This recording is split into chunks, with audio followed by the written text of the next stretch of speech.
देख पाएंगे प्रधानमंत्री नरेंद्र मोदी पहुंच चुके हैं। दरअसल आज उपराष्ट्रपति पद के लिए एनडीए उम्मीदवार जो कि नामांकन यहां पर आज करेंगे और उपराष्ट्रपति पद के लिए नामांकन दाखिल करने के लिए पहुंच चुके हैं प्रधानमंत्री नरेंद्र मोदी को भी आप यहां देख पाएंगे। रक्षा मंत्री यहां पर मौजूद हैं। इसके अलावा आप बीजेपी अध्यक्ष जेपी नड्डा को यहां पर देख पाएंगे। तो फिलहाल ये तस्वीरें, क्योंकि एनडीए ने सीपी राधाकृष्णन जिनको अपना उपराष्ट्रपति पद के लिए उम्मीदवार बनाया है और अब यहां नामांकन की प्रक्रिया शुरू होगी। सीपी राधाकृष्णन के साथ प्रधानमंत्री नरेंद्र मोदी की भी मौजूदगी इन तस्वीरों में आप देख पाएंगे। हालांकि एनडीए की कोशिश है कि विपक्ष की तरफ से कड़ी चुनौती ना मिले, जो उनके उम्मीदवार है वो निर्विरोध निर्वाचित हों। तो फिलहाल यहां पर नामांकन की प्रक्रिया शुरू करते हुए और उनके साथ प्रधानमंत्री नरेंद्र मोदी की भी मौजूदगी, तमाम बड़े दिग्गज आप देख पाएंगे। बीजेपी के जितने भी बड़े दिग्गज हैं, जो मंत्री हैं, केंद्रीय मंत्री भी यहां पर आप देख पाएंगे मौजूद हैं।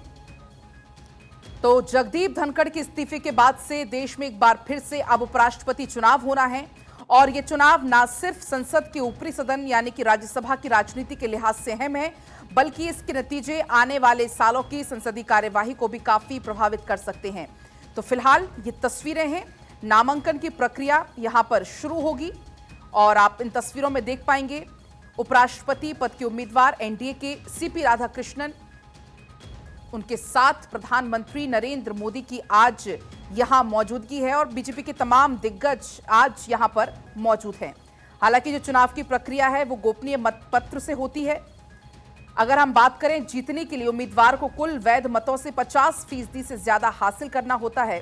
उपराष्ट्रपति पद का कार्यकाल 5 साल का होता है और यह देश का दूसरा सर्वोच्च संवैधानिक पद होता है। एनडीए के तौर पर नामांकन यहां पर हो चुका है। प्रधानमंत्री नरेंद्र मोदी की मौजूदगी में सीपी राधाकृष्णन, जो कि एनडीए की तरफ से उम्मीदवार बनाए गए थे, पहले सेट में पीएम मोदी प्रस्तावक हैं नामांकन के पहले सेट में। तो सीपी राधाकृष्णन ने नामांकन कर दिया है उपराष्ट्रपति पद के लिए, जो कि देश का दूसरा सर्वोच्च संवैधानिक पद होता है। तो चुनाव में एनडीए की तरफ से सीपी राधाकृष्णन को उम्मीदवार बनाया गया है और फिलहाल यहां पर उनकी तरफ से नामांकन दाखिल किया गया। रक्षा मंत्री राजनाथ सिंह की भी यहां मौजूदगी है। 20 प्रस्तावक और 20 समर्थक सहित करीब 160 सदस्यों की कुल यहां पर मौजूदगी है। तो एनडीए के उपराष्ट्रपति पद के उम्मीदवार सीपी राधाकृष्णन, जिनकी तरफ से नामांकन कर दिया गया है और ऐसे में 20 प्रस्तावक हैं, उनके साथ 20 समर्थक हैं और कुल 160 सदस्यों की मौजूदगी में ये नामांकन। हालांकि अगर हम बात करते हैं विपक्ष की, तो विपक्ष की तरफ से भी बी सुदर्शन रेड्डी को उम्मीदवार बनाया गया है। कल इसका ऐलान भी विपक्ष की तरफ से हो गया है।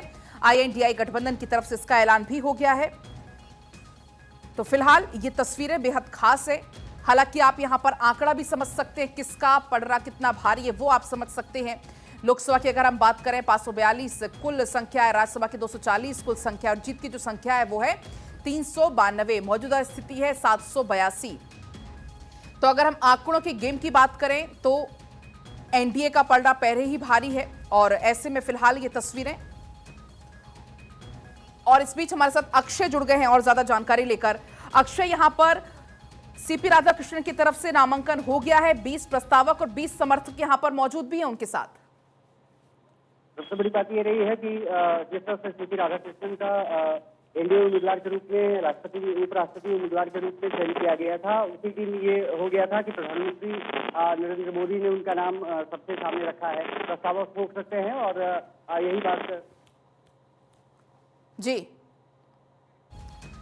तो देखिए, अक्षय हमारे साथ यहां पर बने भी हुए थे और जानकारी भी इसको लेकर वो दे रहे थे, क्योंकि पहले सेट में प्रधानमंत्री नरेंद्र मोदी प्रस्तावक बने हुए हैं और फिलहाल यहां पर जो नामांकन की प्रक्रिया है वो पूरी करते हुए इन तस्वीरों में आप देख पाएंगे, क्योंकि आज का दिन बहुत खास है। उपराष्ट्रपति पद के लिए उम्मीदवार सीपी राधाकृष्णन, उनके बारे में आपको हम बता भी रहे हैं। राष्ट्रीय स्वयंसेवक संघ से उनकी शुरुआत होती है। 1974 में भारतीय जनसंघ राज्य कार्यकारिणी के वो सदस्य बनते। 1996 में तमिलनाडु बीजेपी का सचिव उन्हें नियुक्त किया जाता है। 1998 में पहली बार कोयम्बटूर से लोकसभा के लिए वो चुने जाते हैं। 1999 में फिर वो लोकसभा के लिए चुने जाते हैं। सांसद के तौर पर कपड़ा संबंधी संसदीय स्थायी समिति के अध्यक्ष वो बने। 2004 में संयुक्त राष्ट्र महासभा को उन्होंने संबोधित किया। अक्षय, आप अपनी बात को पूरी करिएगा। देखिए, जिस तरह से उनका नाम सामने आया और उसके बाद जिस तरह से वो सांसदों से मिले, प्रधानमंत्री नरेंद्र मोदी के साथ मुलाकात हुई। अब 20 प्रस्तावकों के साथ उन्होंने अपना नामांकन दाखिल कर दिया है। ये माना जा रहा है कि उनके सामने चुनौती जरूर रहेगी, लेकिन क्योंकि एनडीए के पास आंकड़ा है और बहुमत का आंकड़ा है, तो मुझे नहीं लगता कि बहुत ज्यादा कुछ परेशानी होने वाली है। उपराष्ट्रपति के रूप में वो चुने जा सकते हैं और एक लंबा राजनीतिक जीवन रहा है, 40 वर्षों का राजनीतिक जीवन संघ की पृष्ठभूमि के साथ वो अब एनडीए के उपराष्ट्रपति उम्मीदवार हैं। माना जा सकता है कि एक तरफ जिस तरह से एनडीए की बैठक हुई थी, उसमें जिस तरह से उनका सामना तमाम सांसदों से कराया गया, परिचय कराया गया और तैयारी एनडीए की पूरी है कि किस तरह से उनको बड़ी जीत हासिल किया जा सके। जिस तरह से उनका राजनीतिक जीवन रहा, जैसे मैंने जिक्र किया कि आरएसएस से कार्यकर्ता के रूप में और उसके बाद 2 बार संसद में भी उनको काम करने का मौका मिला, तेलंगाना और पुडुचेरी के रूप में राज्यपाल के रूप में, कार्यकारी राज्यपाल के रूप में, साथ ही साथ झारखंड और महाराष्ट्र के राज्यपाल के रूप में उन्होंने प्रमुख भूमिका निभाई। याद आता है जब उनको फायर बोर्ड का अध्यक्ष भी बनाया गया था 2016 में, और वो उसके रूप में भी उन्होंने बेहतरीन काम किया। तो एक प्रशासक के रूप में, एक राजनीतिक रूप में उनको एक लंबा अनुभव है और क्योंकि अब अगर वो उपराष्ट्रपति चुने जाते हैं तो उनके सामने सबसे ज्यादा जो चुनौती होगी वो चेयरमैन राज्यसभा के रूप में, क्योंकि आपने देखा होगा कि जगदीप धनखड़ को तमाम दिक्कतों का सामना करना पड़ा था, खास करके विपक्ष की तरफ से। उनके खिलाफ मोशन भी विपक्ष लेकर के आया, लेकिन अब क्योंकि इन्होंने नामांकन दाखिल कर दिया है और प्रधानमंत्री नरेंद्र मोदी उनके खुद प्रस्तावक बने हैं, उनके बगल में बैठे रहे रक्षा मंत्री राजनाथ सिंह लगातार एनडीए सहयोगियों के साथ, उसके बाद विपक्ष के तमाम नेताओं के साथ चर्चा कर रहे हैं। विपक्ष ने हालांकि फील्डिंग जरूर सेट की है, क्योंकि 20 दर्शन उनके पास एक ऐसा चेहरा है जो कि दक्षिण भारत से आते हैं। तो कुल मिलाकर दक्षिण वर्सेस दक्षिण की ये लड़ाई हो चुकी है। देखना दिलचस्प ये होगा कि किसकी हाथ में बाजी लगती है, लेकिन एनडीए कहीं ना कहीं आंकड़ों के हिसाब से मजबूत दिखता है। पलक बिल्कुल अक्षय, क्योंकि आपने कहा कि दक्षिण वर्सेस दक्षिण की लड़ाई दिखती है, लेकिन दूसरी बात अगर हम देखें, जब हम नंबर्स की बात करते हैं, एक तरफ लगातार हम वो तस्वीरें भी दिखा रहे हैं जब यहाँ पर नामांकन किया जा रहा है, और एक बार फिर से अगर नंबर्स की बात करें अक्षय, तो एनडीए के पास बहुमत से 31 सांसद ज्यादा हैं। देखिए, सबसे बड़ी बात यही है क्योंकि उनके पास एज है, लोकसभा में भी उनके पास सांसदों की संख्या ज्यादा है, इसलिए सरकार में है। राज्यसभा में भी बीजेपी ने 100 का आंकड़ा जल्द ही छुआ है, उनकी सांसदों की, एनडीए की सांसदों की संख्या भी ज्यादा है। तो कुल मिलाकर के एक तरफ से कहा जाए तो एज पर है एनडीए उम्मीदवार और उनकी संभावना ज्यादा है बनस्पत के 20 दर्शन के, लेकिन कहते हैं कि राजनीति में कुछ भी हो सकता है और इन चुनौतियों से जरूर निपटना पड़ेगा इस बार एनडीए को। और खास करके दक्षिण का जब मामला आता है, आंध्र प्रदेश से क्योंकि 20 दर्शन को उतारा गया है, तो ये माना जा रहा है कि दक्षिण के जो राज्य हैं, आंध्र प्रदेश, तमिलनाडु, तेलंगाना, कर्नाटका, ये बहुत महत्वपूर्ण भूमिका निभाएंगे। जिसके खाते में इन राज्यों के सांसदों की संख्या पहुंचेगी उसका पलड़ा भारी रहेगा। लेकिन क्योंकि जैसे मैंने कहा कि एनडीए के पास आंकड़े अभी फिलहाल ज्यादा हैं और प्रधानमंत्री नरेंद्र मोदी का करस्माई नेतृत्व भी एनडीए के पास है, जो कि हर असंभव चीज को भी संभव कर देता है। ये माना जा रहा है कि राजनाथ सिंह, अमित शाह, प्रधानमंत्री नरेंद्र मोदी, इसके अलावा तमाम सांसदों से साथ भी चर्चा चल रही है। एनडीए को एकजुट रखने की पूरी कवायद है और आज क्योंकि अब नामांकन प्रक्रिया पूरी कर ली गई है, तो ये माना जा रहा है कि चुनाव जो होगा वो काफी दिलचस्प होगा और कहीं ना कहीं आज के बाद एक तरफ से देखा जाए तो और गणित बैठाने की कोशिश होगी, क्योंकि 9 सितंबर को इसका चुनाव होना है। उसी दिन अगर देखा जाए तो रिजल्ट भी आ जाएगा, तो अभी समय काफी है। आज 20 अगस्त है, अभी एक तरफ से देखा जाए तो लगभग 18 दिन है। इसमें कहीं ना कहीं सांसदों को अपने पाले में लाने की कोशिश न सिर्फ एनडीए करेगा, क्योंकि पहले निर्विरोध की बात की जा रही थी, लेकिन अब ये माना जा रहा है कि निर्विरोध की स्थिति तो नहीं बनेगी, लेकिन कहीं ना कहीं क्या अक्षय ऐसे भी हो सकता है, क्योंकि जब वो महाराष्ट्र के राज्यपाल थे, हमने देखा कि किस तरीके से कहीं ना कहीं जो उनका कार्यकाल रहा और जिस तरीके से उनका व्यक्तित्व है, कभी भी कोई सवाल ऐसे खड़े नहीं हुए। जब भगत सिंह कोश्यारी का जिक्र हम करें तो उस वक्त हमने देखा कि महाराष्ट्र में विपक्ष की तरफ से कई सवाल खड़े किए जाते थे। तो इनके जब व्यक्तित्व की भी बात होती है तो कहा जाता है कि सरल है, सौम्य है और कोई इनके ऐसे आलोचक नहीं थे। तो क्या ऐसा भी हो सकता है कि जो विपक्षी सांसद हैं शायद वो भी इनके पक्ष में आए? और देखिए, कवायद एनडीए की जरूर जारी है और खास करके राजनाथ सिंह के नेतृत्व में जो भी बड़े मंत्री हैं वो लगातार विपक्षी नेताओं से चर्चा कर रहे हैं, खास करके महाराष्ट्र और तमिलनाडु, क्योंकि तमिलनाडु से खुद आते हैं सीपी राधाकृष्णन। वहां पर उनकी एक अलग पहल रही है बीजेपी अध्यक्ष के रूप में काम करने के अलावा। वहां पर तमाम जो एआईएडीएमके तो साथ है ही, डीएमके को कोशिश की जा रही है कि साथ लाया जा सके, लेकिन अभी डीएमके साथ आती हुई दिखी नहीं है, क्योंकि कनिमोझी ने भी सुदर्शन का वहां पर पूरी तरह से समर्थन किया था कल की बैठक में भी, और आने वाले बैठकों में भी उनकी उपस्थिति रहेगी। लेकिन महाराष्ट्र में थोड़ी सी अभी मुझे लगता है कि ये कहना जल्दबाजी हुई, क्योंकि संजय राउत ने तारीफ सीपी राधाकृष्णन की है, और हो सकता है कि वहां पे जो धड़े हैं वो अचानक एनडीए की तरफ मुड़ जाएं। लेकिन मुझे लगता है कि इस बार का जो उपराष्ट्रपति चुनाव है इतना आसान किसी भी दल के लिए नहीं होने जा रहा है, इंडिया ब्लॉक हो या एनडीए हो। वहां पर कोशिशें बहुत होंगी और कोशिश करने के लिए 18-19 दिन का भी समय है। तो ये माना जा रहा है कि कवायदें दोनों तरफ से की जाएगी। हालांकि जैसे मैंने जिक्र किया कि एनडीए के पास बहुमत है और बहुमत के आंकड़े से काफी दूर खड़े हैं, तो वहां पर अभी मुझे नहीं लगता कि बहुत कुछ दिक्कत होने वाली है। दिक्कत तो नहीं होगी अक्षय, लेकिन जरूर यहाँ पर विपक्ष की तरफ से भी एक मैसेज देने की कोशिश जरूर की जा रही है कि एक टफ फाइट है, और इसीलिए तो जब हम कह रहे हैं कि एनडीए के पास 31 ज्यादा सांसद है, बहुमत के आंकड़े से ज्यादा, उसके बाद विपक्ष की तरफ से अपने कैंडिडेट को उतारना, तो जाहिर सी बात है यहाँ से एक स्ट्रॉन्ग मैसेज देने की कोशिश की जा रही है।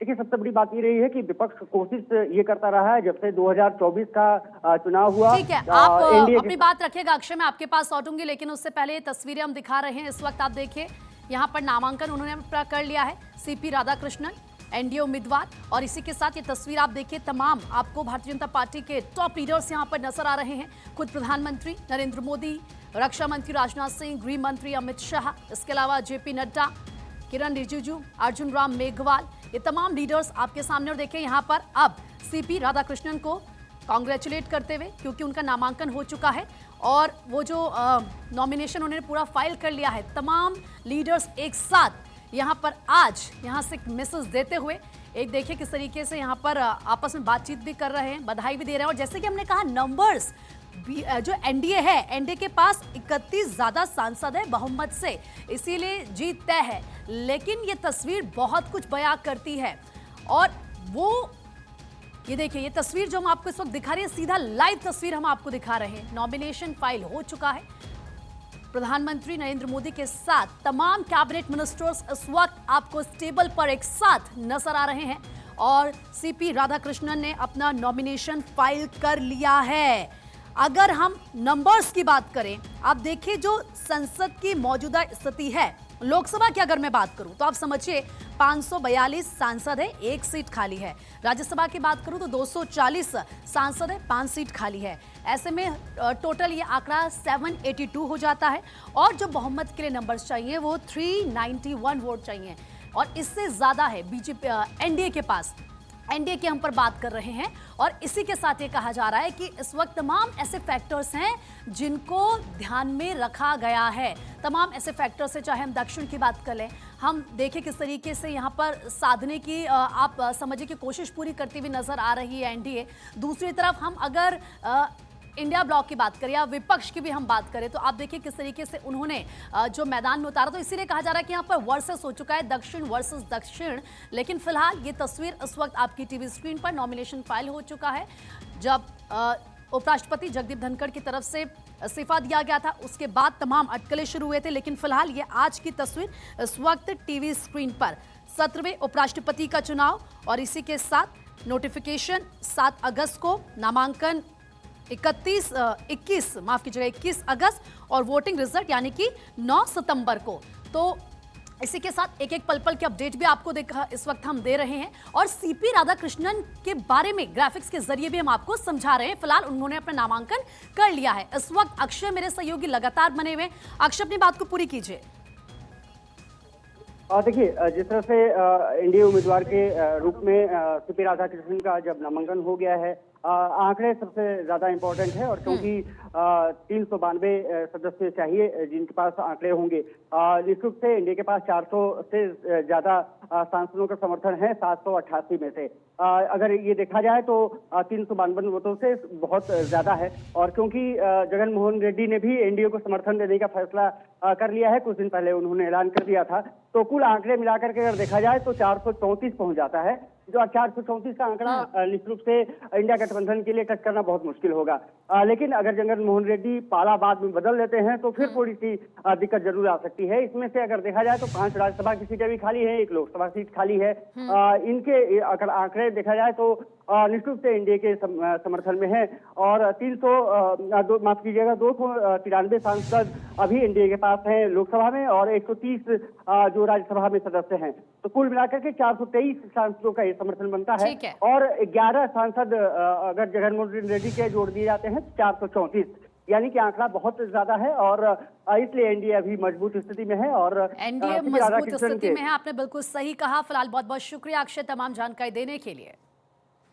और फिलहाल वक्त एक छोटे से ब्रेक का है, फौरन